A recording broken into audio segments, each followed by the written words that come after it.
10 வருஷத்துக்கு முன்னாடி குறைஞ்சபட்ச சம்பளம் 2000 ரூபாய், அதிகபட்ச சம்பளம் 20,000 ரூபாய் இருந்திருக்கும். ஆனா இப்போ குறைஞ்சபட்ச சம்பளம் அதே 2000 ரூபாய் தான். ஆனா அதிகபட்ச சம்பளம் 2-3 லட்சத்துல போயிட்டு இருக்கு.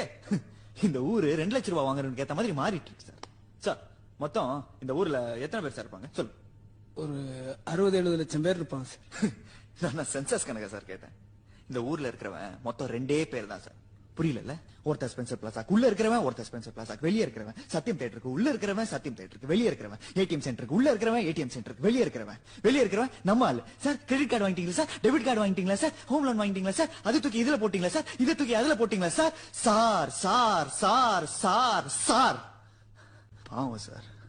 இந்த வாழ்க்கை, வசதி, சந்தோஷம் இதெல்லாம் இந்த எம்பிஏ படிக்கிறவன், எம்சிஏ படிக்கிறவன், அண்ணா யூனிவர்சிட்டியில இன்ஜினியரிங் படிச்சவன், டாக்டருக்கு படிச்சவன், இதெல்லாம் இவங்களுக்கு மட்டும் தானே சார்? எங்களுக்கு கிடையாது சார். நான் 2000 ரூபாய் பத்தலன்னு சொல்ல சார், பசி கொடுமை பட்டினி சொல்ல சார், பிச்சை கேட்கல சார். ஆனா அந்த பணம் வாங்குறவனுக்கு பண்ற அலப்பறம் இருக்குல்ல சார், தாங்க முடியல சார்.